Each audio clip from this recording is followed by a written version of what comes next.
Good morning. We'll call the Wednesday, April 10th meeting to order. At this time, please join us in an invocation. Chief Toller is going to provide the invocation. Lord, we thank this wonderful day. We thank you for the beautiful weather you provide us and the amazing event we got to witness yesterday at Hillside Farm. We ask you for the continued wisdom as we continue to work forward through this council and this city, and that it does work every day to make the city better. As we work with the citizens, continue to build fellowship and friendship with one another. And as we go through this week, we ask you to continue looking after us, keep us all safe and healthy, and bring us back together. In your name we pray. Amen. Amen.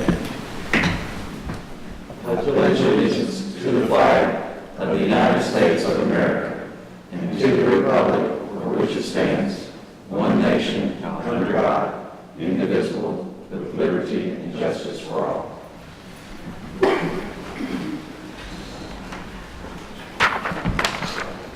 At this time, we have the minutes from the February 27th meeting to approve. Move to approve the minutes as presented. Motion by Westbrook, second by Moore. All in favor? Aye. Opposed? The ayes have it.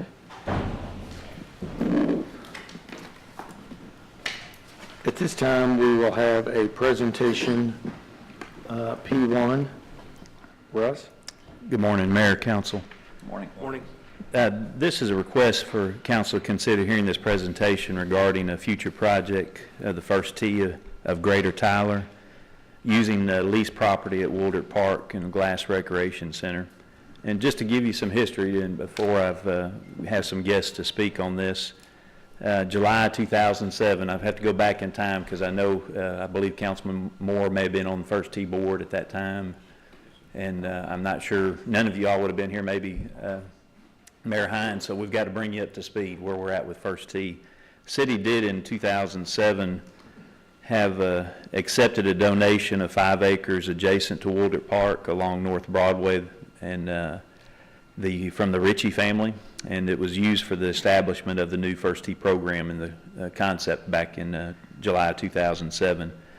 April 2008, City of Tyler authorized a lease to the first tee program along with 10 acres of land, and again for the purpose of providing a first tee youth golfing facility. And with regards to this, I'm just going to kind of give you the rundown of I'll back up. Broadway and 32nd, that bottom right-hand corner on your screen is that open land right there is the location. It's a prime location for access to it from the north and from the south. The corner concept is putting some greens, artificial turf, a driving range, and again, this is for the youth program. A rendering from Brandon Corporation the potential of everything they need to do. There's a lot of things that are still in the works that they'll describe here in just a moment. And one of the things, topic that it really brings interest to me is the regards is to the Glass Summer Recreation Program. And once its first tee is implemented, that'll be one of the legs that the youth that participate in that program will be in that, will be part of that during the summer. You also, again, of course, the first tee, but TISD is very strongly lined with this program also, so we're excited about that connection that they're bringing.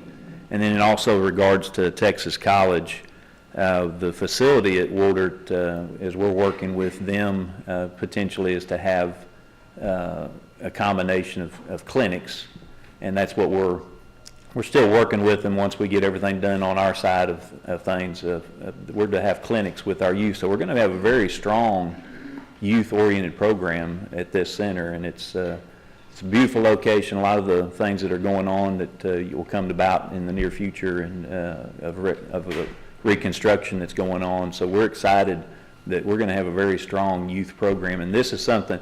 Timing-wise, Russ Jackson didn't have nothing to do with it. It just happened to be on my watch. So, and it's coming together, and it's just exciting to see it piece together. But I would like to, Stacia Ayler and Christian Saran and Fred Woodruff. But Christian's going to come up and give a little bit of an overview of what you've of this program. Correct. Good morning. Thank you guys for having us here this morning. And we've been a chapter here in Tyler for 8 years. The First Tee is a worldwide organization. When people think of the First Tee, they think of golf. But first and foremost, we are a youth development organization. So we teach interpersonal skills, emotional wellness, goal setting, and resilience skills. Much like you would see in a counseling setting, we are a psychoeducational youth development organization. And so through our program, much like the Boy Scouts, the kids who come through, they advance through different levels of the program. And when they meet those requirements, then they can continue through the program and have many national opportunities as well as other participant opportunities that we give as incentives for them going through the program. So we're really excited about this project because it brings us back to the North Tyler community, which we were in when we first started, where we had after-school programming at Pine Springs Golf Club and at the Boys and Girls Club where we officed. And now we'll be able to come back and offer what we've been doing over the last few years, having coaches who serve as mentors to provide homework assistance as well as just one-on-one mentorship in addition to the golf skills and developing a new skill that they'll learn that they may not have had the opportunity to do. So we're very excited about that, and that's kind of a little bit of who we are as a program. So what's going to happen with this facility is we've been blessed with a donor to help come in and, much like a project in Fort Worth, build artificial greens. So we're going to have a 6,000-foot chipping green, 5,000 square foot putting green, and then 160-foot wide driving range that's going to be netted. So it'll be a controlled area. It'll all be artificial turf, so maintenance will be low. We'll be able to utilize a smaller space. And so in our phase one, we're planning in the fall to have this project completed with those things listed so that we can offer fall programming to at least 8 to 10 area schools within a 3.5-mile radius. So that's the unique thing about it is we have a lot of kids in a lot of schools, including trying to get Texas College to come in and serve as mentors and coaches in that program as well. And so the next phase for that in 2020 is we're going to add an additional putting green, so we'll have an opportunity for more advanced kids once they reach higher levels of the program to have a little bit more higher skill sets. We'll have an advanced putting green for them. We're going to add in parking lot. We're looking at adding really a solid foundation for a building because we want to do parenting classes. We want to do teen classes, much like you would see in a counseling setting, because that's really who we are, going back to the youth development side of that, as well as adding in things like launch monitor technology and things that make it more modern, kind of like what you would see in a Topgolf type facility to attract not only just the outside public, but to bring in donors as well that may want to help contribute to the project. So one of the things that we're doing, not only just with our kids and with the area schools, but we want to make this a part of the city of Tyler's parks and recreational activities. So doing things in the summer, we did summer golf camps with local area pros, but we want to make it where it's a family event type things that we can do in the summertime. So we also are hoping to maybe do something with the East Texas Food Bank when we offer summer camps to be able to do a summer feeding program, summer food program, where kids can get breakfast and lunch, because that's what we're currently offering in South Tyler in our summer camps for the kids who come in there. So all of these phases are going to happen within the 2 years, but our first phase is scheduled to happen here in the fall of 2019. So we're really excited to get this going, and it's going to be a huge impact to the community, not just North Tyler, but I think all of the surrounding Tyler area. So thank you. Well, it's a great project, and I know it's something that y'all have worked on for many years. And so to see this happen, I know it really makes y'all very proud as an organization, and it will be a great benefit to this community. So thank y'all for sticking in there and making it happen. Yep. 8 years. I know. Finally, it's awesome. it's happened. Yep. Y'all did great. I'm really proud. So all of this is being paid for by a private donor? Yes. Yeah, the vast majority of it, yep. I need his name. We get that a lot. Yep. Yeah. Well, that's great. Are there any? Just one more comment. Thank you for your presentation. I did serve on the board of the First Tee. Enjoyed it. And this is more than golf. It's about education and learning. for young people in the area. And I'm glad to see that we're moving forward, because this has been a long time coming. And I'd like to congratulate you guys for bringing it to the forefront and go ahead and getting it done. And I'm hoping that kids will get involved, because we need this type of different sport in my community. Most of you probably know that we don't have a lot of African-American kiddos playing golf. And I think this would be a stepping stone to get those young people involved in the sport of golf, and which will enhance our golf leagues at both the high schools. So we're excited about it. We're excited about the program, and we're definitely excited about it being in North Tyler, close to Willard Park. So once again, thank you for doing it. Appreciate you. Absolutely. Thank you. Thank you. Appreciate it. Thank you for your time. Now, Stacy, you have a card here. Do you want to come up and talk? I believe Christian, he said everything that we need to do for the project. We're just excited to do it, and I really appreciate it. Great. Well, thank you all very much. You don't need to thank us. We're thanking you today, okay? So we appreciate it. So do we have a vote on P1? We don't, right? It's just a presentation. Just a Okay. presentation, Great, yes, sir. thank you. You want to go to M1? M1, yes, sir. Okay. M1 is a... By the way, we have a very long meeting today, and y'all are all welcome to stay. But this meeting is full of very important projects that have been worked on. It's going to be, a lot of them are going to be similar to even the length of time that we've worked, that y'all have worked on this project. So these are big meetings, these are big items. So today's a really important special meeting in my opinion. So let's go into M1, which is another big one. Also, Deborah, it's good to see you back. About halfway through, I saw you were here. M1, the request the City Council consider authorizing the city manager to accept a donation from East Texas Communities Foundation, the amount of $236,174.02. And this is for the Burkeville Park Splasher, the Dolphin renovation project. This is just really cleaning up to make this happen. And I don't know if Councilman Warren would want to talk about it or not, but I'm going to Oh, he will. defer on that. The chances that I may want to say something are probably pretty good. Yeah, pretty high probability, Russ. The thing that's so exciting about the Splasher project is the community has spoken, and the $236,000 is 100% privately funded. So the whole Splasher project is being paid for by people that live in the city. It's not city money.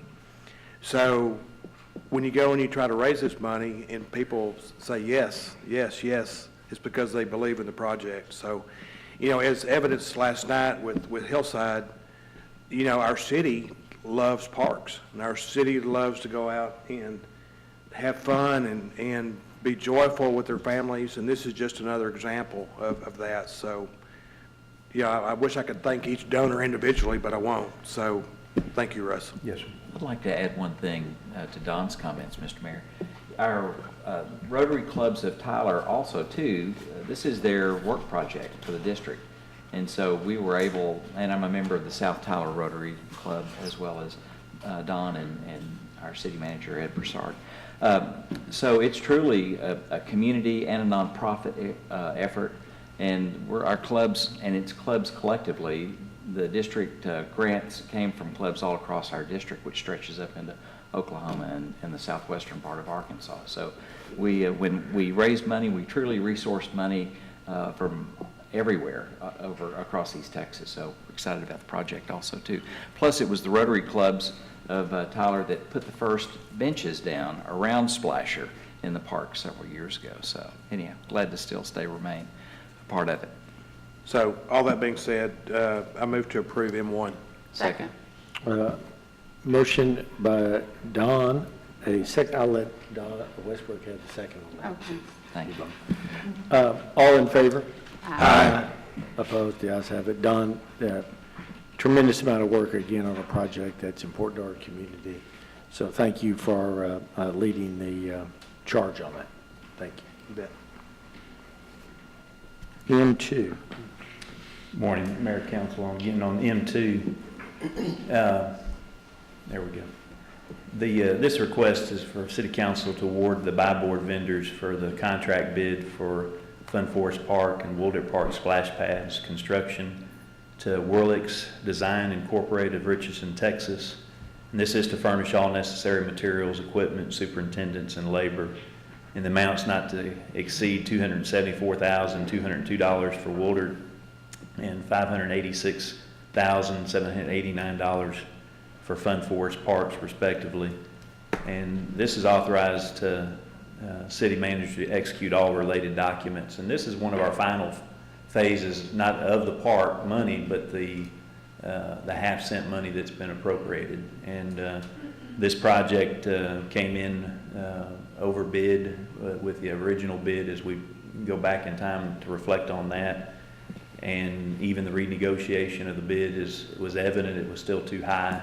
And then while we were working with the renegotiation process, I was reaching out to buy board vendors that do the product. And this was one of two that came in and really impressed us. We saw what other cities had done, and they went through Brandon Corporation so that everything was vetted to make sure we were getting what we needed and what we wanted as a city. And collectively, the price is, as you can see on one of the pages a little further, give you some of the design pictures, but this one being for Fun Forest, just unique, more modern fixtures, and there at Fun Forest, this would be the higher one. And then at Wooldirt Park, again, this one is, when you come into Glass Recreation Center, the idea was to put it, again, to the right-hand side when you come in, so that bottom right-hand corner area is the splash pad location. And that would give it more capability, again, for the Glass Center during the summer program, just to be one more where they don't have to go very far to utilize that one, although they do go to the main one at Fun Forest, but that's another time. And this is a little bit more than what they've had. The other pad that was originally there that's been demoed was only about 30 by 30 and had about 3 functions. And this is a more thorough, it's a smaller rendering, but it's still a lot of features that we've never had in a park of this size also. And so it's just uniqueness is going through. Again, $1.9 million associated with it, and I'll spend 1.9 and just about 34,000 left in half-cent. And I did tell half-cent board that we will have some, we'll finish the dimes and nickels that are left in that account, because there's a lot needed in that park still, but we're just waiting to see, make sure there's no other issues. And so with this, we just ask the council approve the total amount and of both those parks to continue to move forward. Well, I want to say something before you say it. I want to say thank you. I know that we had a concern several months ago that the bids came in too high, and so I really appreciate y'all doubling down and really working and finding some appropriate prices.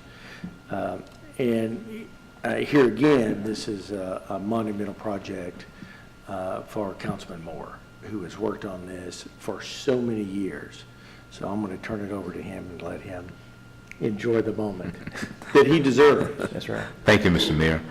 First of all, thank you, Russ, for working with this project. I know you came in kind of in the middle of it, but I want to thank you for working with me for the past year on this project.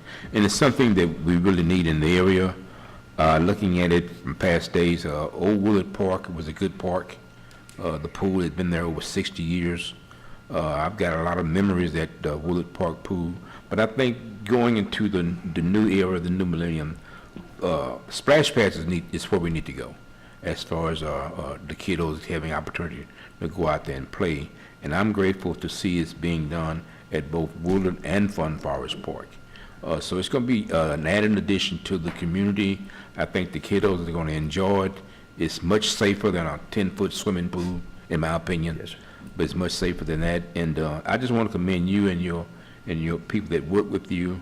And what I like about what you've done, Russ, you did not give up. When we got the first bids in, you said, well, we're going to get the splash pads. We're going to continue to search for a company that's going to come in with the budget that we need, and you've done that. So thank you very much, and God bless you and your committee. Thank you. Mm-hmm. And I want to add that, Ed Moore, you haven't given up in the last 6 years in this project, so I appreciate you. I don't where intend to you're give up as long as I'm sitting here, at. I know. And which is not very long. I know. It's not. So at that point, I'll make a motion to accept M2. Okay, we have a motion by Moore, a second by McGee. All in favor? Aye. Opposed? The ayes have it. Congratulations. Thanks. At this time, we are going to pause on M3. We're going to skip it, come back to it later. Yes, sir, I'd like to request that we reorder the Yeah, that's M fine. items. Our We'll come back to consultant's not here M4, but yet. first, I do want to say, Clint Gardner, we're so happy to see you. It's special that you're here today. You have been in all our prayers, and you and your entire family are just so important to the city of Tyler and the police department. So we love you, and you take care, okay? Right. All right. At this time, we'll go on to M4.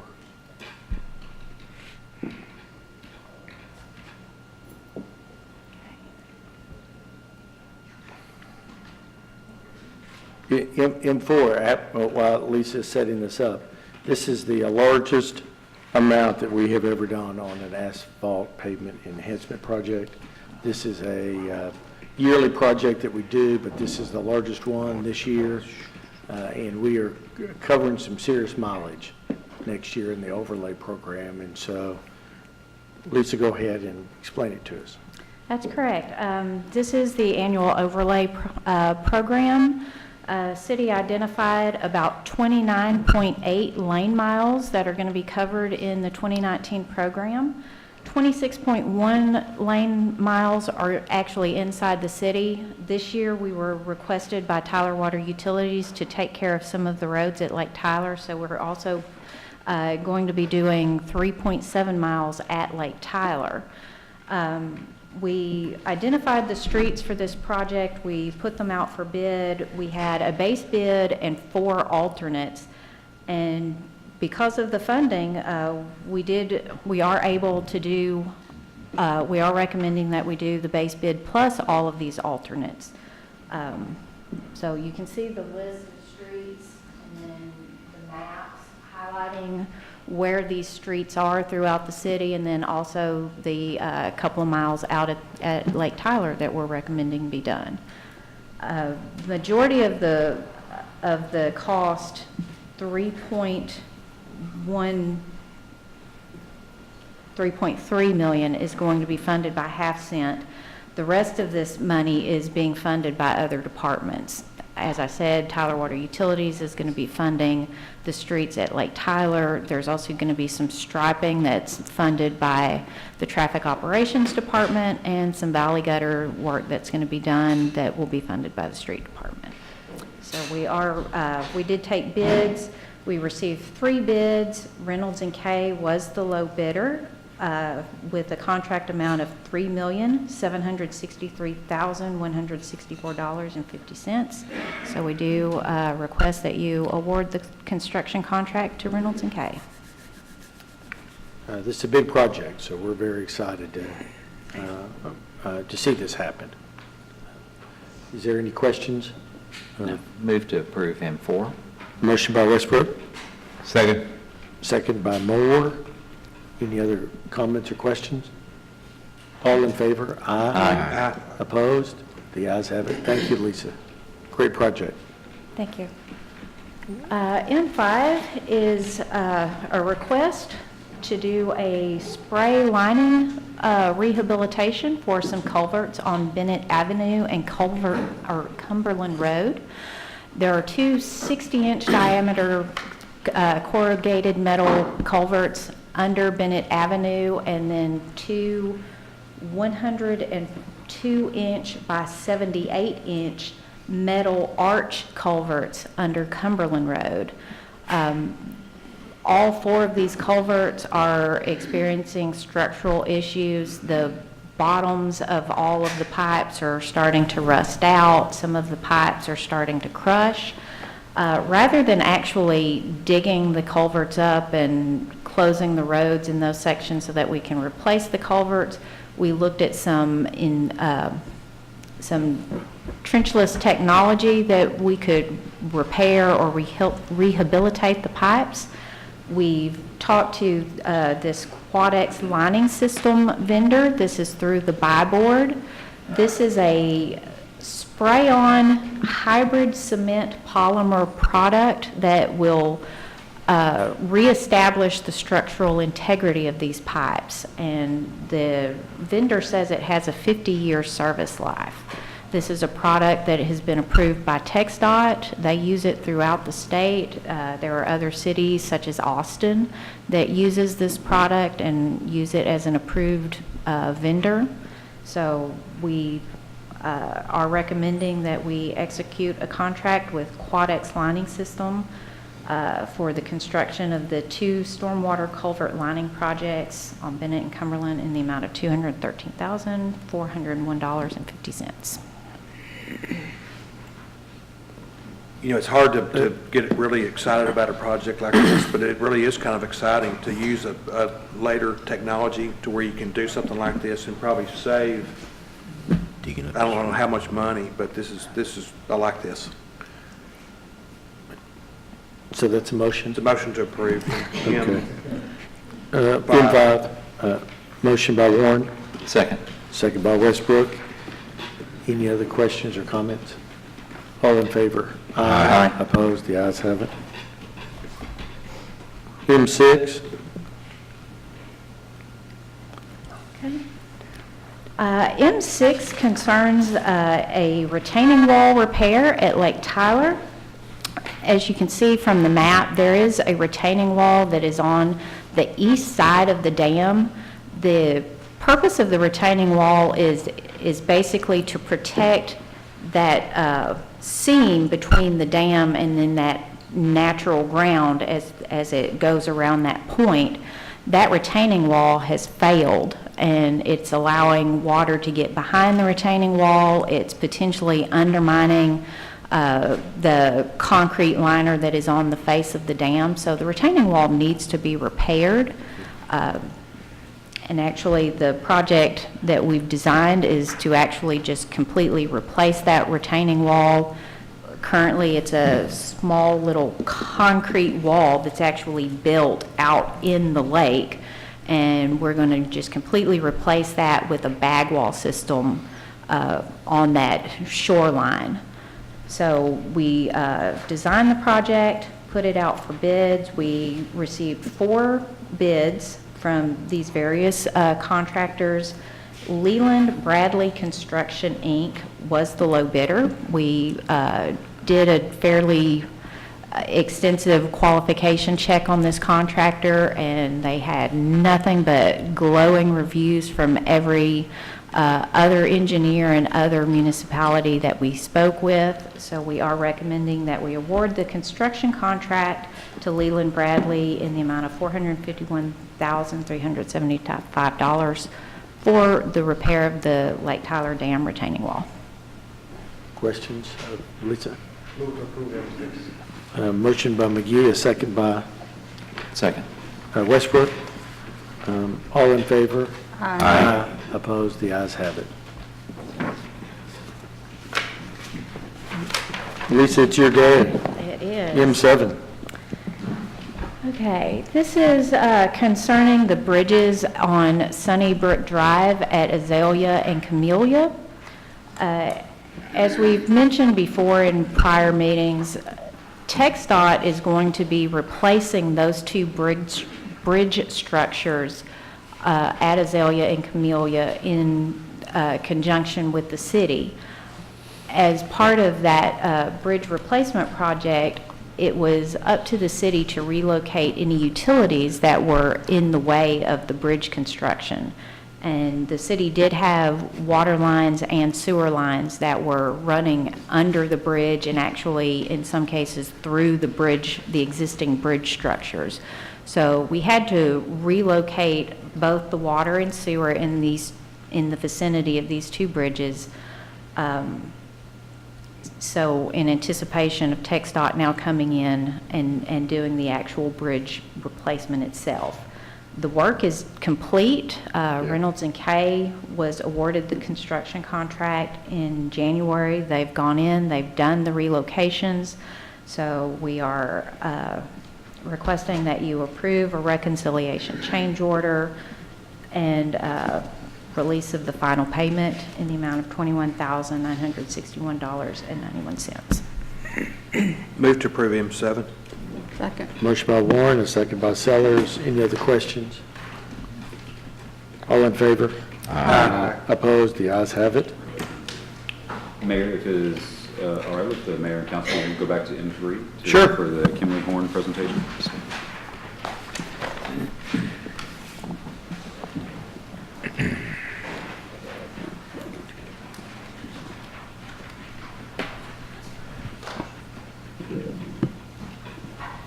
Okay. Back to M3. The city currently owns about 160 traffic signals throughout the city that we maintain. They are multiple equipments, multiple types of technology. So we are proposing that we do a citywide traffic signal study to update and the technology, make recommendations for future improvements. I'm asking that you receive a short presentation from our consultant, Kimley Horn, and then after the presentation, we can answer any further questions that you have, and then we'd ask that you consider awarding the contract to Kimley Horn for the citywide traffic study. Great. So I would like to introduce Kent Kaser from Kimley Horn and turn it over to Mr. Kaser for the presentation. Thank you, Lisa. Do I have someone on here? Okay, there you go. So I'll make this brief. So I think it was a little bit over a year ago, Honorable Mayor, that I was reading in the newspaper about some of the commentary that you had where you recognized the aging infrastructure. And you were talking about the state of the infrastructure is probably one of the most pressing issues of the community, and therefore it was a time to build. And that technology was a mechanism by which we can leverage capacity out of our aging infrastructure. So that's what this project is all about. So a little bit about Kimley Horn, though. We're very familiar with this community, and we've been working in it for a long time. I've got a slide that'll talk to some of the past projects that we've done, but we're very knowledgeable about how the infrastructure and the roadway network is configured and the needs of the community. We've got a lot of experience in this category. Myself, got over 33 years of experience working with transportation technology, ITS is what we've been calling it, and I've done several projects here for you in the past history. It was through a lot of the discussions that we had with city staff, as well as what we were reading in the newspaper from the community, that we developed a very clear vision towards a project delivery. Talked a little bit about some of the projects that we've done in the past. Several years ago, we did a high technology project on South Broadway, our highest commercial district, and that was implementing some technology that essentially focused on reading traffic volumes and adjusted the traffic signals automatically. It was called adaptive signal control. Another project that I'm very proud of that I think influences or affects everybody's lives as they drive around Tyler, and that is a flashing yellow arrow. That's for your left turn control. That's where you've got a permissive display, and it was through a lot of research that I had done that I was able to leverage and bring to the city, and we were actually able to work with the city's traffic signal technicians to implement about the first 15 or so, and then from there they've expanded it beyond that, and I think it's pretty much citywide.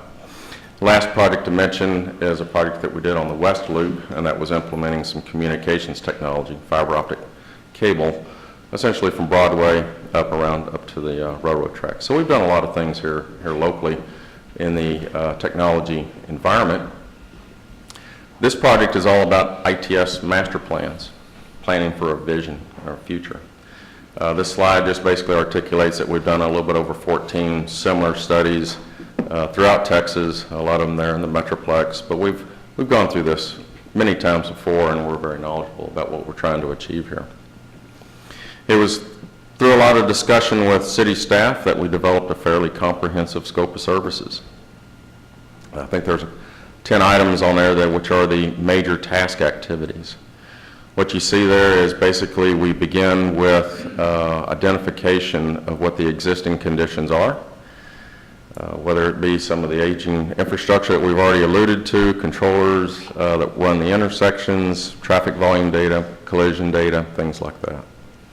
We work through a series of tasks to identify what the vision needs to be or wants to be for the city. We're going to work through some technology discussions that talks about what is the state of the practice versus maybe the state of the art, so that the city management and what have you, staff, has a good, clear understanding as what are the tools that are available to us. About the middle of the pack there, you'll see a traffic signal timing project. And essentially we've identified about a half dozen traffic signals to essentially retime, optimize. We've already targeted Beckham as one of the major arterials to demonstrate where this project can lead. We recognize that at the end of the day, this project is about providing mobility to the citizens, and this timing project is one way of demonstrating what can be achieved through this technology. Towards the end of the list there, we can see that we're developing the ITS master plan, the roadmap, with recommendations to go into the capital improvement program.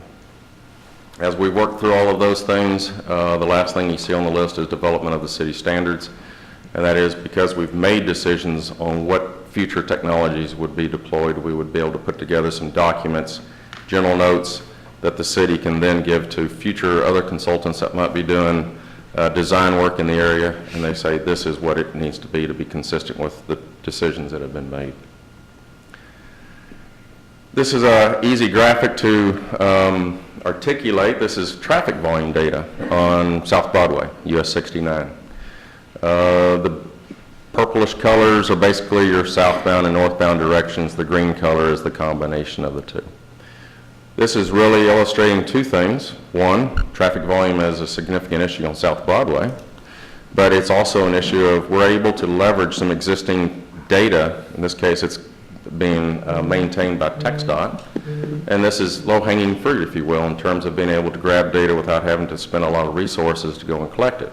We'll just use data that's existing. But it helps us understand where some of the problems are and what's happening on the arterials. Can you go back? Yes, sir? What is the 200, 400, 600? What is that on the left? Those would be traffic volumes by time slice. So each one of those time slices going across the left, which I believe might be 30-minute time slots. It's hard for me to read the slide there. But those are traffic volume, it's the number of vehicles that pass in that given time slot. They typically allocate volumes in either 15, 30 minutes, or 1 hour time slots.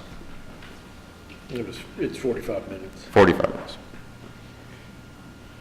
So it's just the method by which they collect the traffic volume. But how many cars is that saying? It probably translates on a daily basis. It's probably around 50,000 vehicles per day when you add them all up, which is a significant arterial by any measure. Any other questions on this? No. Okay. This graph basically is articulating there's other available data. This is called probe-based data, which in essence, if we drive around and use something like Google or INRIX or Waze, they're tracking some movements to be able to articulate what's the travel time. This again was on South Broadway, and this is basically articulating the travel speed, excuse me. We can look at it a variety of different ways. One would be travel time, the inverse of that is travel speed. But we're looking at different ways of articulating what is the speed. There's two reasons for doing that. One of them is that is exactly what the citizens feel. That is exactly what the citizens are trying to minimize, i.e. we call it mobility, but they're trying to get around town and we're trying to do it as fast as possible. This is one way of measuring what that is. Over time, we can use that as performance metric. If we make a change, say on Beckham, we do it before and we do it after, we should be able to measure what the difference is in travel time using available technology like this. So at the end of the day, we're going to provide a series of recommendations. These dozen or so items were all identified through city staff in terms of things that they already are aware of that needs to have some type of recommendation of moving forward. We would look through all of these things and also put some type of prioritization associated with it, because not everything can be done at one time. It obviously has to work within the city's allocated budget funding. A little bit on the schedule. Overall, these are the major task activities, but you'll see that we have articulated a plan, and essentially we're talking about a 12-month window of time. At the end of the day, you can see that there's a variety of different inputs that we'll be looking at that goes into what we're calling the ITS master plan, whether it be the vision, needs, funding, assets, all of those things go into the plan. So with that, I'd like to turn it back over to Lisa, or take any questions that you might have. You kept pointing out South Broadway. Will that be your first area of emphasis? It's going to be identified through a kickoff meeting with city staff. I just identified South Broadway for two reasons. One, I'm very familiar with that corridor, and I know that it's the commercial district for a lot of the large retail things, and that's, you know, where a lot of things happen. But there's other arterials that we know that is of equally important significance. The travel time graph that I had showed, we had already looked at, I forget exactly the full number, but we've already identified how many lane miles of different critical arterials throughout the community that we definitely want to measure. So as you're going along with the study, you'll be making changes at that point, or all the changes will be made at the end of your study? We're making recommendations for future changes. I think it would be up to city staff to implement. Okay. Thank you. I think it's important that we get a good overview of how the entire system works together. I know that there's been some work on the Loop, some work on South Broadway, but it seems to still have the disconnect, right, of an overall system on how we manage the traffic flow at different peak times in the community. Correct. And so you'll study that, and once we have that data, we'll have a clear picture of the most productive way or the most prudent way to spend our tax dollars to really increase the traffic flow for our citizens, right? And that's what I'm looking at. I want to make sure that we don't get the cart before the horse, and that would be, you know, go try to work on this area real quick. But look at the overall picture, get a good sense of what we need to be doing and how it interacts with the other work, the other corridors that may have had a little bit of work to this moment. I know that we have, over the years, funded some on the East Loop, the West Loop, and the South Loop, some fiber optic cable work. And we might need to, and that'll be part of your recommendation, if we need to expand that system throughout the community. So just make sure you have the time and the resources to do the proper study, so the entire community gets a good picture of where we're headed. And we do have a scope item where we're going to be able to make another presentation at the appropriate time to keep you up to date. Good. I would like that. It's very important to me, and it's very important to this council, and dare say it's very important to everyone in this community.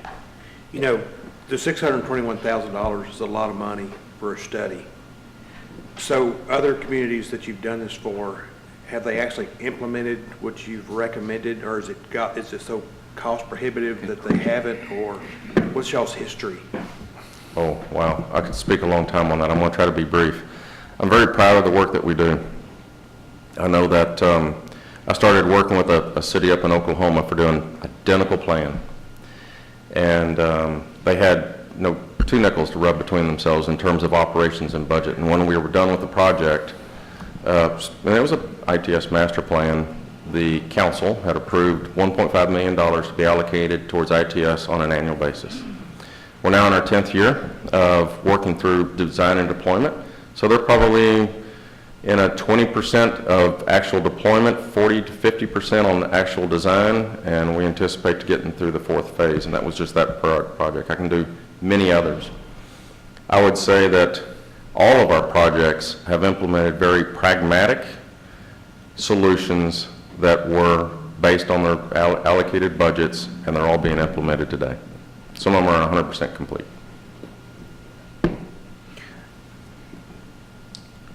I would say that I have no illusion that this is going to be a inexpensive project to complete. Not only the technology assessment, but also the deployment of the technology is going to be very expensive. But we consistently have seen that this is the number one issue that citizens in this community have brought up on every time we do anything in Tyler First, anytime we do any sort of question and answer with the community, it's always about traffic. And I don't feel, and I don't think any of us have the sophistication to do this on our own, right? So while this is an expensive project, I think we have to make sure that we have the smartest professionals that we can bring to this community that have been vetted by city staff. Has spent an extraordinary amount of time determining the best fit for this community. Lisa, thank you for all your work. The best fit for our consultant for this community. So I think we really have to make sure that we're getting good understanding of how we go. I did want to ask, you may have mentioned it, a lot of data, excited about this project. But did you estimate the amount of time it's going to take to complete the study, the initial assessment? The schedule that I identified in the packet shows a 12-month window of time. Okay, thank you. Question. You know, that is a lot of money concerning the study. I guess my question to you would be, at the end of your study, and if we implement what you tell us, would this improve the traffic flow in the city of Tyler? That is the objective. That is correct. That is the major objective? Mobility yes, is one of the key objectives. There's other objectives that would be focused on maintenance and operations so that our city staff can better leverage valuable resources such as time. Will this mean adding additional traffic lights, signals, etc.? We're not making any recommendations on where other signals may be needed to be located. Okay. I think Councilman Moore brings up a good question that needs to make sure that it is understood from this. From the study, it is intended there will be multiple projects and perhaps even operational maintenance costs that type programs that we as staff will have to bring forward to the council for consideration. Some of them will be improvements that will probably $0.50. The sales tax fund will look at funding in order to be able to move forward on major capital projects. Some of it may be staff related for either additional staff or additional training. And some of it may be in relationships to just as far as monitoring equipment or like. We expect, though, the study will bring forward future projects that will have to be prioritized for council's consideration and look for future funding for that as well. Okay. Thank you, sir. But you, to Councilman Moore's question, you're not really anticipating new signals. You're just looking at the signals we do have and the proper mobility, or if you see one that needs to be removed or added, you'll make a suggestion on that as well. We'll be more than happy to look at that. There's two things. When one in the earlier phases, when we collect the existing condition data, we understand what's out there today. We also work with city staff to say what is the anticipated growth, where are things changing. Right. That might be already planned development activities where we know future traffic signals or other ITS, anything that's really on the roadway network, and it could be traffic signals or even flashers that you use in school zones, cameras for monitoring traffic, things of that nature. That'll all be part of the plan so that we do have a future forecast, and that there are some task activities that since we're going to be looking at all the different devices throughout the community. We're providing recommendations back to staff as to what we see, how it just meets, say, the MUTCD, which is the manual and uniform traffic control devices, or perhaps just something that could use some attention, even though it's may or may not be within our scope, but it's things that we've observed, and we owe it to ourselves and to our client to make sure that they're aware of what we've seen. Will TxDOT be involved at all on South Broadway and Old Jacksonville? They should be part of the stakeholder meetings, and they typically are at least aware of what we're doing. How they get engaged, it's really up to the district. But given that the city is over 50,000, which is the threshold for where the city takes over all traffic signals, whether they like it or not, y'all have been operating your signals for a long time. We have a good working relationship with the Tyler district, and so I'll presume that they will be aware of what's going on, and we'll work with them and however they would like to participate. Any other questions? No, I think it's an exciting project. I mean, I hope, like on Sunday morning, when people are going to church downtown and there's no traffic, it'd be nice that there will not be red lights when there's no traffic, so you can just keep on going. I hope it really works, or we're going to give everybody your cell phone number. May green lights be in your future. Christmas on South Broadway would be the other one. Easter Sunday, might as well throw that one in there as well. It's coming up here pretty quick. That's right. If there's not any more questions, I'll entertain a motion to approve. Move to approve M3. Second. Motion by Warren, a second by Sellers. All in favor? Aye. Opposed? The ayes have it. Thank you very much, and look forward to working with you Thank you, on this Mayor. project. I look forward to it as well. Great. Council? Thank you.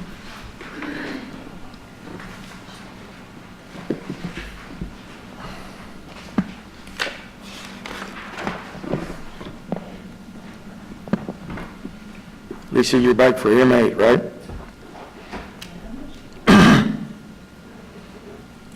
And Jim is going to participate on this one? Yes, sir, I was just going to introduce it, and then Okay. Dr. Johnson will come up to speak Great. more in depth about the improvements that have been going on over the years. Super, thank you. So, as you know, we've been constructing a backwash pump station at Golden Road for the last couple of years. Right here towards the end, we started identifying some issues with some of the existing piping and valves. The contractor had uncovered a 24-inch effluent line and a 30-inch high suction pump line, both of which were leaking, and we executed a change order a while back to address those. So when the contractor came back in to start actually working on those lines, we discovered that the valves were broken and couldn't be operated, and therefore we couldn't shut off the water in the area of these lines. So the contractor wasn't actually able to do the work. And this was occurring back in January of this year. And if you'll recall, the plant was actually down completely for the contractor to do this work. So this became an emergency situation that we get these valves repaired immediately so that we could bring the plant back online. And so we are asking that you approve the expenditures in the amount of $438,000 for the emergency replacement of those valves. And I would like to ask Dr. Johnson to come up and speak in more depth about this particular project if you have questions, but also just the general improvements that have been occurring. That'd be great. Thank you.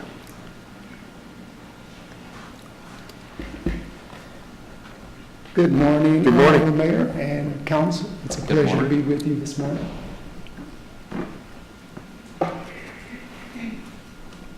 Please allow me to highlight the improvements at Golden Road Water Treatment Plant before I ask you to approve this expenditure. During the last 3 years, this city council, our city, Tyler Water Utilities, invested approximately $100,000 in power cell replacements. And I'm getting into a little bit of the weeds, and then I'm going to go broke. in power cell replacements for variable speed drives. Additionally, Tile Water Utilities replaces raw water pumps, motors, treated water high service pumps and motors, and miscellaneous repairs such as impellers and rotating assemblies. These are operational issues that advance into sustaining and maintaining continuity of services to our citizens. On a larger scale, in 2010, one of the projects that's not listed on your sheet, City Council approved a WSA design and engineering contract for rehabilitation of filters 1 through 5, which was approximately almost $2 million that we invested into our water treatment plant. The contract allowed for the design and build of those filters because some of the filter media was compromised. Council also awarded engineering contract to KSA for design of filter backwash pumps station at Golden Road for $238,000. We are very appreciative that City Council, City Manager, and our Tile Water Utilities staff are all in agreement that this is needed. This is an infrastructure that needs to be invested in, that will continue to provide water services for our customers. So Council awarded construction contract to Graycon Construction for the construction of Golden Road backwash pump station and Clearwell baffling. Over $4.4 million that we invested again into our treatment plant. Council awarded a change order to the Graycon Construction for the replacement of the 24-inch filter effluent line that Ms. Crossman spoke about, and the 30-inch high service pump line. Almost $500,000 that we again invested into our facility. From February 2012 to April 2019, we've invested almost $6.1 million into Golden Road. Now, that's not mentioning or not adding the $2 million that we invested in 2010. So approximately a little bit over $8 million has been invested. Quite a bit of money.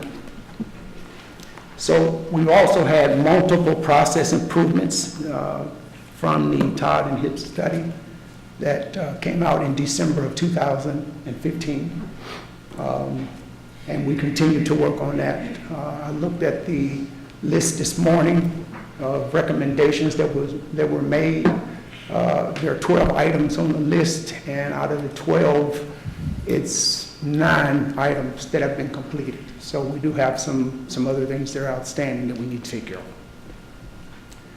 of. In 2017 and subsequent years, engineering contract to KSA for design of filters 5 through 8, rehab, and a permanent caustic feed system. And it was amended to add an air scouring system. And again, some of those recommendations there are from the recommendations from Hibbs and Todd. So where do we go now? We need to finish the tie-in of the backwash pump station at the filter building during low water demand. That's going to be somewhere in October, November, December at the latest. We have to do it whether the water demand is very low and we can shut or isolate the plant down. Now that we have the valves replaced, we can actually isolate the plant for the repairs. We will begin construction on filter 5 through 8 and add the permanent caustic feed system that I was mentioning to you earlier. We'll begin design on filters 11 through 14 rehab, and also filters 9 through 10 and 15 through 16. So we are investing, and will be investing quite a bit of money into the 1958 Golden Road Water Treatment Plant. And I just add from my experiences with new facilities, this is easily an asset that is worth more than $110 million. So it's important to us, and it's important to our citizens that we maintain the asset to provide good water to our customers. We still have water distribution system improvements to make, not just on the 2-inch water mains, but also on some of the larger lines in the downtown area, in some of the areas where there needs to be looping and tying in, so our water quality can improve. Any questions on the improvements that I can answer? So, thank you very much for going through the history of this project. And also, thank you for taking it from the framework of the Hibbs Improtect work that was done back in 2015. Many of us were around at that time, and since that moment in time, I know that we have committed a lot of resources as a council through the Water and Sewer Department to work on water issues. And I think that taking a 1958 Golden Road Water Treatment Plant and doing the level of repairs that we're very close to finishing, do you have an idea in your mind that how much or will the water quality increase when you finish this product? What's the I think we'll percentage see increase in? Golden Road really puts out a really good product, water product, that is very low in turbidities and has a great taste. It's like an old steam engine that just keeps working. And to give credit to our certified, licensed staff that has been carrying that tradition on, many of them for several years, like Nat, he's been there for 20, almost 30 years. I think that there can be nothing but improvement with some of the process control recommendations that are there. But if you remember, in 2014, we, the city, participated in a voluntary study with Texas Commission on Environmental Quality for the Texas Optimization Program, where the state came in and made an assessment of our treatment facilities. It was strictly voluntary, and there were no legislative punishments from that voluntary assessment. And from their recommendation, there were just a few things that we needed to tweak in order to improve our operations to optimum operations, which meant that we had to spend more money on chemicals and make some more process control changes.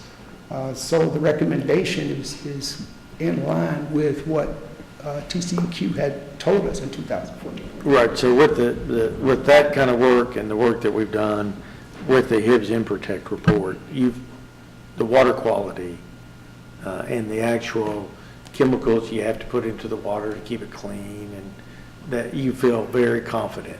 I do. I think there needs to be some oxidation that happens at Golden Road as outlined in the study on the raw water side, as we do on the Lake Palestine side with ozone. Right. And we more than likely to help with the geosmin challenges that we have, we're going to need to increase that ozone use at that facility. Right. But I do believe that there will be improvements in the quality. Great. Well, I just want to commend staff for the years of effort that they have put forth to make sure that we've got a high quality product. I know that, just to reiterate a little bit about history, there was a time, and it hasn't been that long ago, that cities used to post a placard of the quality of their water system right below the now entering signs for their cities. And so that needless to say has stopped. But I understand our water supply, even prior to the Golden Road improvements, was already at a superior rated quality product. So maybe that's something we just don't do the best job of, Mayor, is getting the word out to the general public. And the reason I bring that up today is it was a hot topic at my coffee with a councilman yesterday morning, because people were remembering that short period of time of the odor that they had in their water, and it wasn't quite as clear because we took the Golden Road plant offline. But just want to remind everybody that we do have a superior rated water system, and thank you. I think that over the last 4 or 5 years, we have spent so much effort and so much discussion about water and sewer. I think that we have probably taken, by us focusing on infrastructure so much, we have probably moved everyone to the point that they think that there's something really wrong because we're doing all the infrastructure. There's not anything really wrong, other than the fact that we have to turn around and acknowledge that we have to reinvest in the system consistently. But the quality of the project, the product that we're producing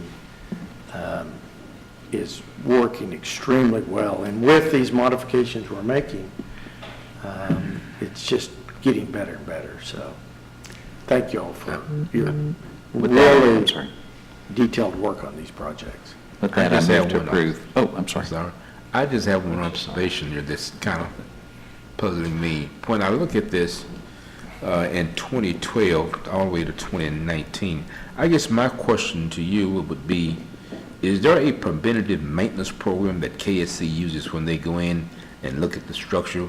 Because what I'm seeing here, almost every year, we're doing something to that particular area. So I guess my question is there a preventative maintenance program when they go in and dig up a pipe and say they see something that's not there? Do they go ahead and fix it, or they wait until something bad happens? Tell me about the maintenance piece. Preventative maintenance is ordinarily a operation and maintenance function. It is generally not the function of a design engineer to do O&M at the facility. We do have operators that, again, are licensed under the state of Texas and have certificate of competencies. And they perform preventive maintenance programs. That's the way that plant continues to function. So I was mentioning earlier some of the things that we do, like replace pumps, replace motors, replace rotating assemblies, replace feed systems. I mean, those guys are really into preventative maintenance programs. They oil pumps. They do all kind of cleaning every day. There's at least 1,500 sampling tests that they take that are regimented and orderly. So that's generally a function of operation and maintenance, not a function of a design engineer. Okay, thank you, sir. Any other questions or comments? No, but I will make a motion to approve M8, Mr. Mayor. Motion by Westbrook, second by McGee. All in favor? Aye. Opposed? The ayes have it.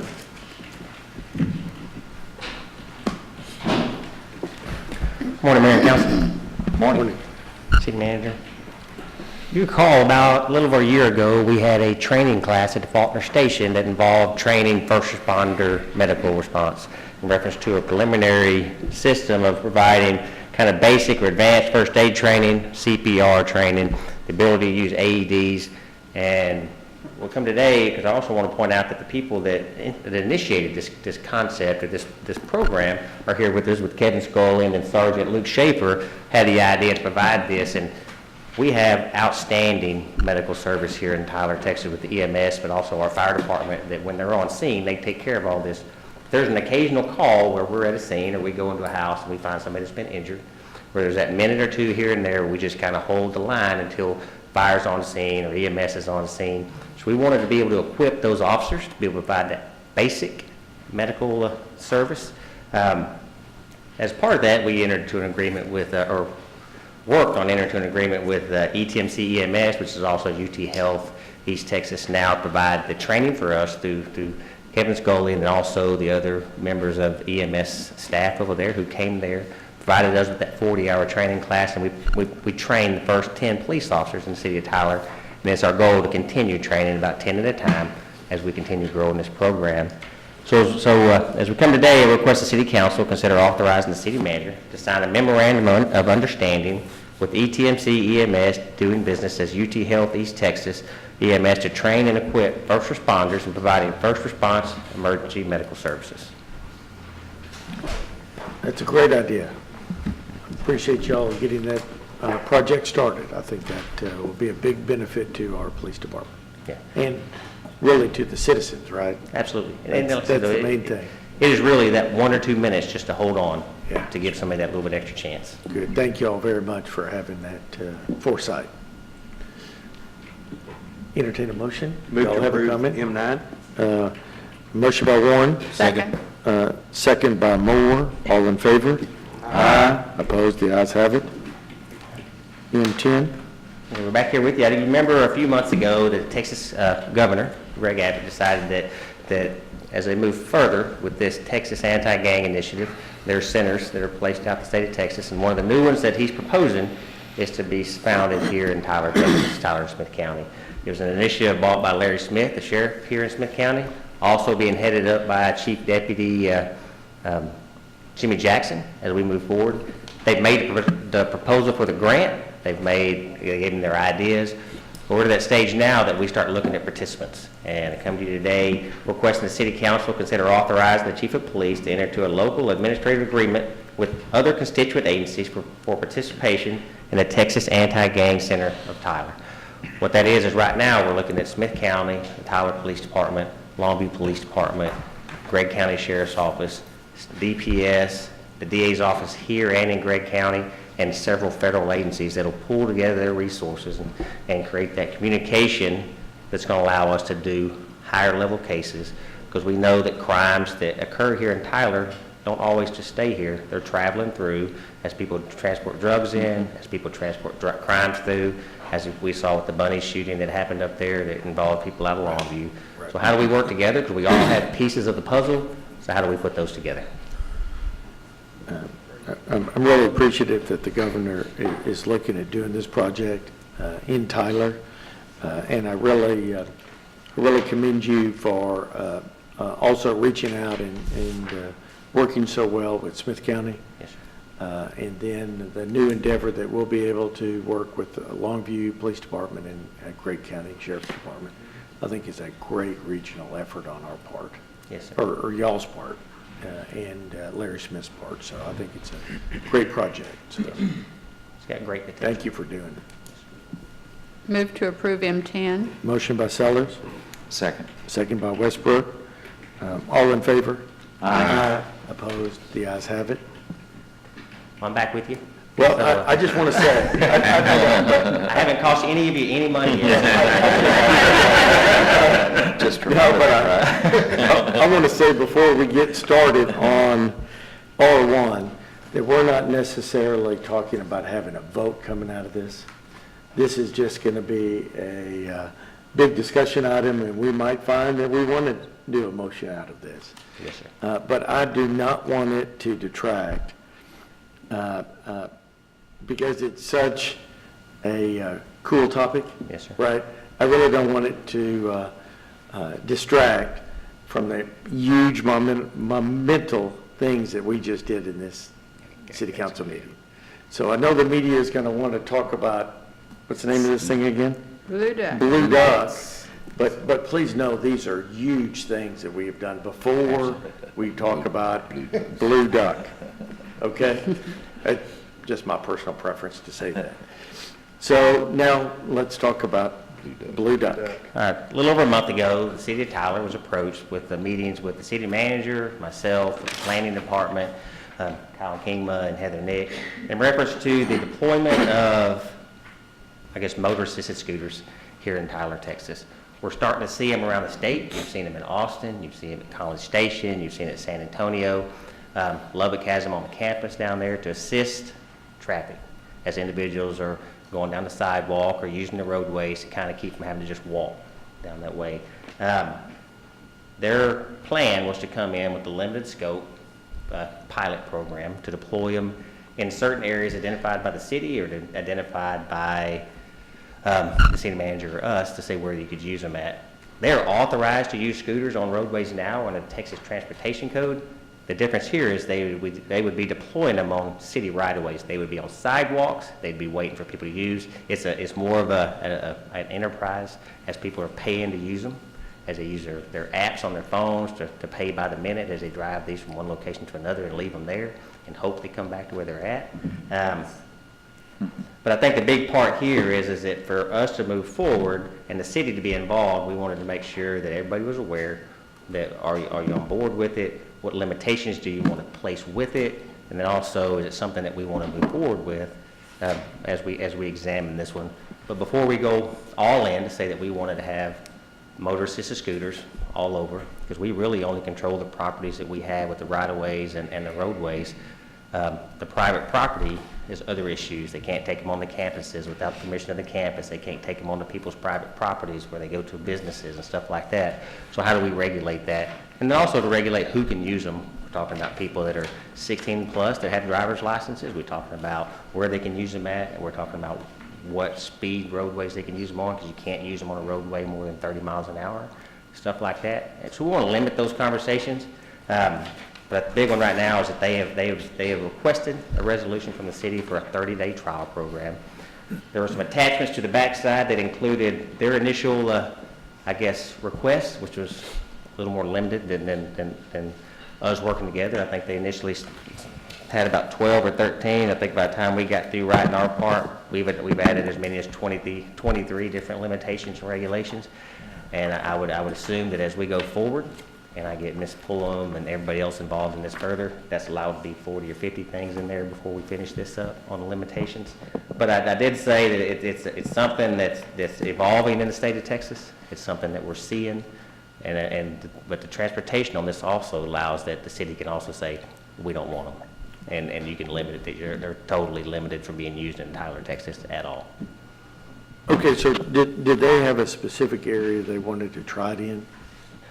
They didn't. We discussed the downtown area. They discussed possibly being able to take them almost like the the bicycle pathways down towards the colleges and stuff like that. But they would have to work with the colleges to allow them on their campus if they want to do so. Have they done so, or do we know? They haven't at this point. But right now, they would take them from downtown to maybe Bergfeld or somewhere like that. They would take them from here to the mall and leave them at the mall. They'd have to have their permission, or they would leave them on the sidewalk at the mall that's still city right away, and they would have parking lots where they could drop these off at, and we would hope they would place them back in those parking lots if that's what happens. The typical distance, they said that people will ride these is about a half a mile to 2 miles. And so they typically don't see anything beyond that. They also said they have the ability to geofence for different areas so that the scooters would, as far as not be operable outside of whatever geographic areas were set for those scooters. So there are several different restrictions that the council could ask for if they wanted to desire to look at this further in relationship to when you ask like what areas to locate them in. So if you said the downtown area, then outside of that downtown district, that they would not be operable, or you'd be police or the like would be able to say you're not allowed to operate those there. Now, an interesting piece on scooters though is beyond what we're talking about for this company piece. Scooters, the private citizen can use scooters, their own personal scooter, however they so choose. So that currently, and most people have the good sense not to drive their scooters in traffic. But this would open it up to as far as availability for that type of thing. No, so generally with this, it seems other places I've been, it's generally sidewalks that I see these used on in these college towns. They're allowed to be operated on the sidewalks. They can operate on streets where the speed limit is below 30, which would pretty, like the Azalea district and all that kind of stuff, they would be able to use those either way. In reference to timing on these, the city can also say when they can be used. It may be 8 in the morning until 8 at night, and you gotta have them all picked up by 8:15. If they get a complaint, like for ones laying across the sidewalk downtown, they have to have it corrected within a certain period of time that we establish, stuff like that. But big one being is if you're going down a sidewalk and it's not a sidewalk, state law allows you to get out of the roadway, as long as that roadway is not above 30 miles an hour. So they actually provide all the infrastructure for the storage location and the bike racks or the scooter racks, or? Typically, they don't, from our discussions with them, they don't have scooter racks. They may try to designate certain locations in your downtown, for example, to continue with that is the one for discussion of this is the drop-off point that they want to bring people to. But that often becomes one of the complaints that you hear from numerous cities, which is most of the time, I shouldn't say most of the time, there are times where people, when they are done using them, just as far as walk away from it. And so leave it there, it becomes an obstruction on the sidewalk for other pedestrians. Right. To have to move around. So, do they have a market there?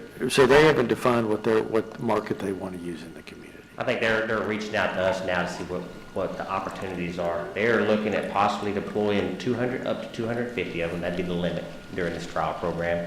Any time during the trial program, the city of Tyler within 48 hours can say stop, pick them all up. Right. Is one of the things we can do there. But we also have the ability to work through the city manager's office with planning about where we will allow these pathways to happen. I guess I'll just throw something out there to start the conversation.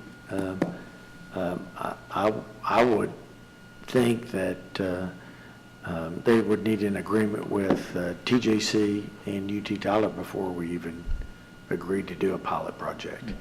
Because I think that they would, about deploying on those campuses, because it would be those campuses to downtown is what I would think would be a pilot project. I don't know. What do y'all think? Any city, I know Waco has them, but any city our size that has them? College Station has them. They were deployed in Frisco, but they did it without an agreement with the city, and the city ran around and picked them all up. Said no, because they didn't work with city staff to make sure that these were out there. You're going to see them in a growing number of cities across the state, especially for an area like us where we have kind of a tourist, where you got the Rose Gardens, we have the Azalea District, we have some other areas in town. The colleges being a big one, UT Tyler's a big campus. I could see where somebody would take a scooter from one side to the other to go to class. But that's an agreement they would need to enter into with UT Tyler. Yeah, because go ahead, I'm sorry. Oh, go ahead. No, go. Chief,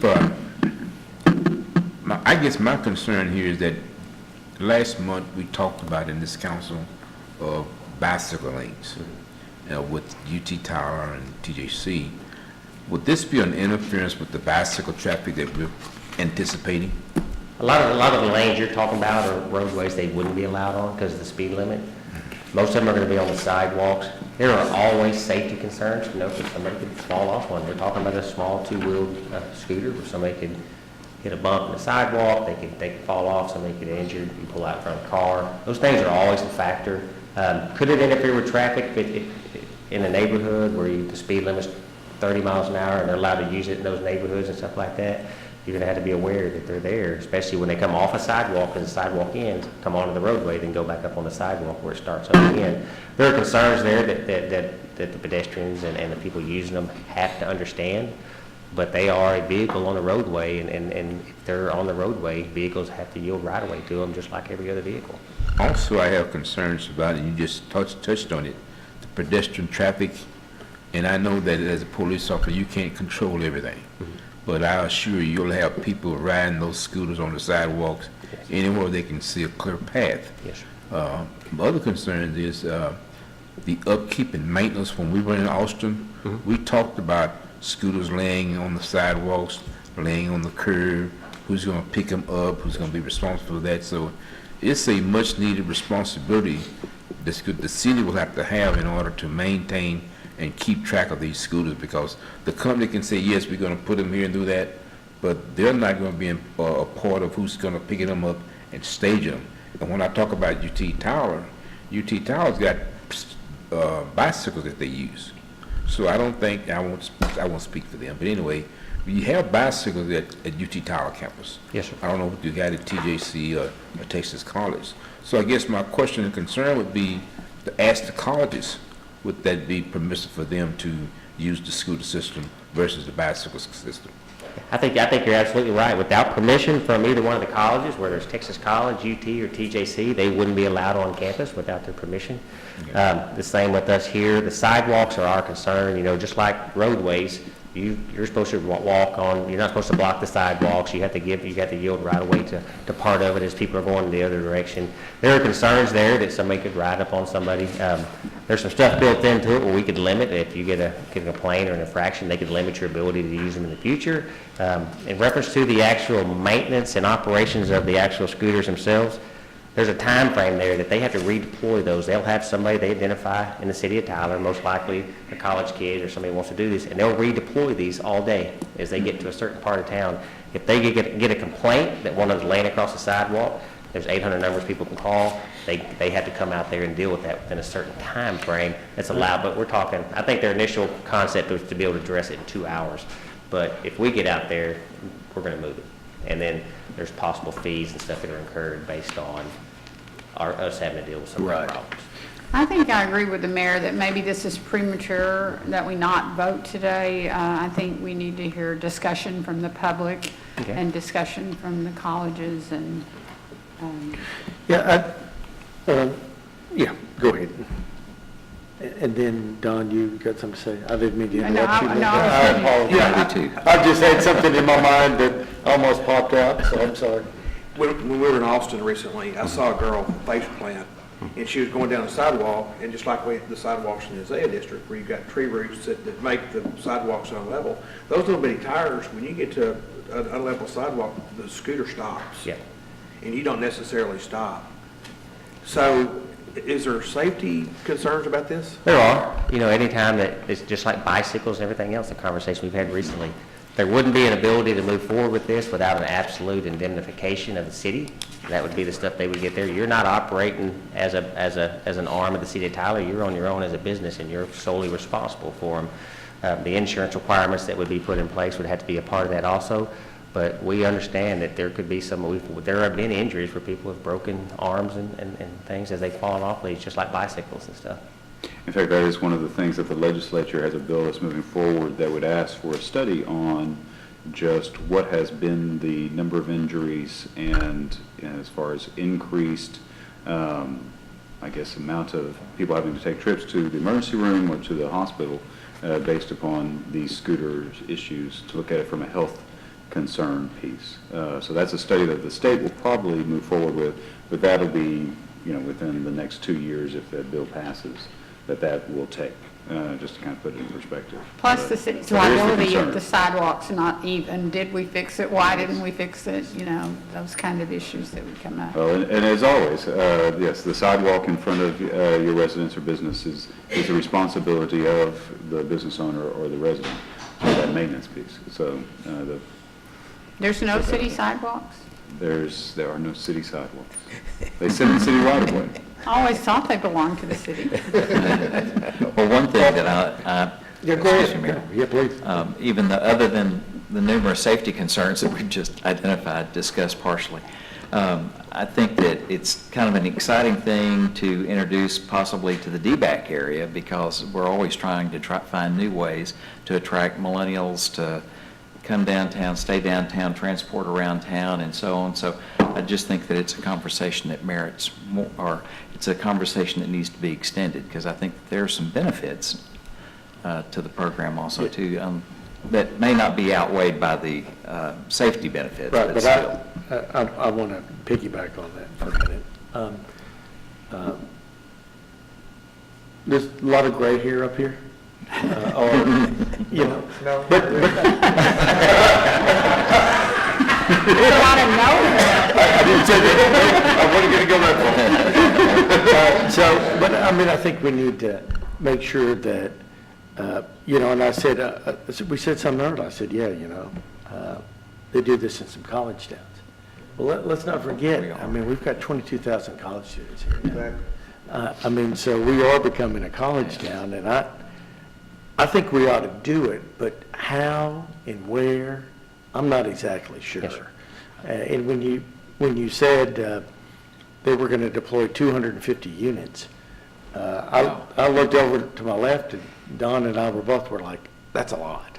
And then, so if we're going to do a pilot project, I think we ought to limit it around the colleges, around downtown, and not get carried away with it, but I think we also have to understand there's a lot of young people in our community that think differently than we do. Yes, sir. And I think we need to look at some of the new stuff that's going on to allow them to live their life the way they see fit as well. So, I mean, I think there's obviously a balance. That's kind of why we wanted to have a big discussion here today amongst us, so we could kind of get a sense of the concerns.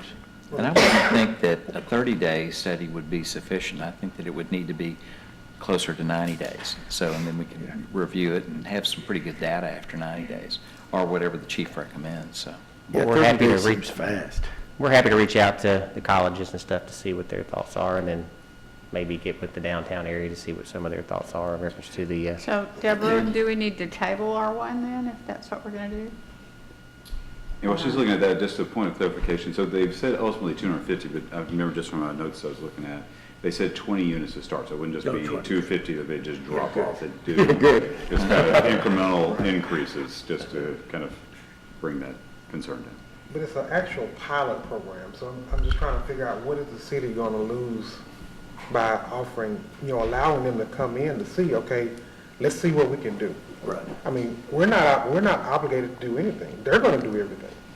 So I'm thinking this would be a great opportunity. You said it when you said that, you know, I wouldn't want to say it, but, you know, I guess I am the youngest person up here. You know, I ride a bicycle by riding around my neighborhood, but there are a lot of people that, you know, they need that type of transportation. And so I would love to see something like this, because I do go to Dallas and Austin and other cities. I was in Washington, D.C. a couple of weeks ago. They have them. I mean, they were all over the place. Right. So I know we're not a major city like that, but Well, still, I don't want to be we Washington, have- D.C. Of course, I don't either. But we have, but I think we could definitely I don't even want to utilize, visit them. you know, right, Anyway, sorry. utilize something like this. Right. So, during council, in answer to Councilman Seller's question, you can deny the resolution, or you could table the item for a certain amount of time, but if you're giving consideration to putting this back to staff so that they can come up with some criteria or possibly ordinances or whatever, talk to you about what other cities' ordinances have, then that, it may be that you don't want to table this for a time certain, but just let staff be able to take it back and commence with all of the other vetting that you might want them to have. So table for an unlimited time then? I prefer no table for No unlimited table at all? time. A table for a period if you want, or you can just deny it. That doesn't limit that. That just kicks it back to staff, so that staff can bring it Well, back I to don't think we want to deny because we want to pursue it. We want to try it. Yeah. So how do we You can, I don't want to give the public the wrong attitude that we've just. you can still do that, just because this resolution is already written up. You may want to add or subtract to it, so. But she can table, though, for further review and for staff to bring back. Yes, if you want a back time additional period. information. You can put a time limit on, or you don't, she can take, does she have to require, are we required to put a time on a table? Council's not required Look, to look, do anything. if we could actually get it back out of legal in 30 days, that'd be awesome. No, that's. No, don't say that. Well, Chief, how long do you think you need? You know, for us to reach out to, I can see Texas College, UT Tyler, TJC. We haven't talked to any private businesses like the Cumberland down there or the mall. We're glad to make that initial contact with them. We could probably have something to you within, I guess, 45 to 60 days, but then we still need to get it through legal for their review, so probably 90 days minimum, I would bet. It could be something that we would look at in the June, July timeframe. I know I definitely don't want to be. Let's do that, and then I think I'd like to just add the direction. I'm not so worried about going out to the far reaches of retail. Yeah. But I would think the downtown and the colleges would be a discussion item. Is that okay with everybody? Yeah. I'm sure we'll get Okay. a lot of feedback from the public also, because I think they're, like I'm sure it will be- Roderick said, there's a lot of young people who Yeah. want. Yeah, and We'll get a lot of Facebook feedback today, I would bet. yeah, that'd be great, and I think that, let's just be prudent on how we move forward, and I mean, the colleges are absolutely integral. I mean, if all three of them turn around and say, no, we're not interested, well, then we might just say deploy just right in the D-bag. So, Mr. Mayor, I make a motion that we move to table for Okay. 60 days to allow staff time to answer the questions that we have. You and then- need- oh, excuse me, you need staff. 90? Well, he said 45 to 60, and And she then would she be would 30, be- so. She said Okay. 6 months, so. No, we're not doing 6 months. Okay, then I'll amend that to be 90 days 90 so that days, it can okay. come back to council Second. to be reconsidered. Okay, we have a motion and a second, and also in that motion, is it okay to make sure that we include that it's the three colleges in the D-bag area? Exactly. Is the zone we're looking at first? With only those areas being considered. Okay, so that's your amended Then motion? my amended motion, yes, sir. You- Second. Okay, Thank so we have a motion and a second. All in favor? Aye. Opposed? The ayes have it, and I think we look forward to some interesting times. Absolutely. And for the media, please understand, we had some big stuff today. I know Blue Duck is a fun topic, but we had some really amazing items. And I want to say thank you to Don Warnigan and to Councilman Moore for some great projects that they are working on in the parks that really happened today. So congratulations to y'all. So this time, I guess we have a board appointment. Yes, sir. Mayor and council, I'm requesting that the city council consider appointment to the Historical Preservation Board. In your package, you should have received an application from an individual who expressed an interest in serving on the board by the name of Tracy Hurst. So at this time, I'm recommending that the city council consider making an appointment to the Historical Preservation Board.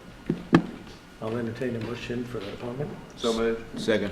Motion by Warren, a second by Moore. All in favor? Aye. Opposed? The ayes have it.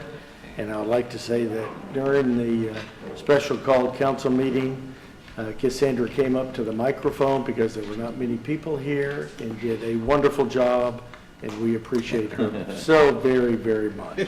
You're welcome. Stellar. At this time, we have 2 items on the consent agenda. Move to approve the consent agenda as Second. presented. Second. Motion by Westbrook, a second by Moore. All in favor? Aye. Opposed? The ayes have it. City managers report. Thank you, Mayor and Council. It's our honor to announce that the Tyler Municipal Rose Garden has been designated in the National Register of Historic Places by the National Park Service. This designation is the nation's official list of historically significant properties, and it's a culmination of hard work by the city's historic preservation and park staff to have the Rose Garden's history and significance recognized for generations to come. We're also moving up the date of the Old Bullard Road Drainage Project. We began construction and detour on that on April 22nd, so for that Monday. Contractor will be putting out message boards, or actually they already have, as of Friday, to warn drivers of the upcoming detour, and we anticipate construction will be completed by August 21st on this project. Keep Tyler Beautiful's Great Tyler Cleanup is scheduled for this Saturday, April 13th. This year, the project they're working on is over at Faulkner Park and the Faulkner Park Nature Trail specifically. And so that'll be on Saturday morning. If you have the opportunity to go by to either visit or to help pick up trash and debris, please feel free. If it looks like a snake, leave it alone. It probably is. We just received information on our sales tax collections for this month. Sales tax are $3.46 million for the April collections, which represents what was actually as far as collected in February of 2019 here in our local economy. That is 12.4% higher than the previous year for sales tax collections. Statewide monthly average is at 8.3%. And if you look at as far as our benchmark cities, the only one that had a better month than us for this was Midland, which continues to be higher because of the oil and gas as far as impact that's going on in their economy. And we also, as was mentioned several times, but also want to make sure we highlight. That's big news. That is huge So thank news. you. Yes, sir. Yes. Thank you. We celebrated the grand reopening of Hillside Park last night with 600 of our friends.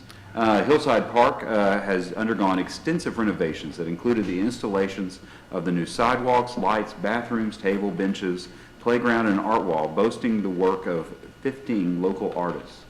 Additionally, the new playground features a larger-than-life 6-foot by 7-foot concrete slide, the only slide of its kind here in the state of Texas. We always say we're bigger and better, and here in Tyler, we're actually bigger and better than the rest of everybody else in Texas as it comes to slides. Hundreds of children and adults left their handprints on the new Hillside art wall as a way to commemorate our opening and enjoyed food, fun, family, and friends.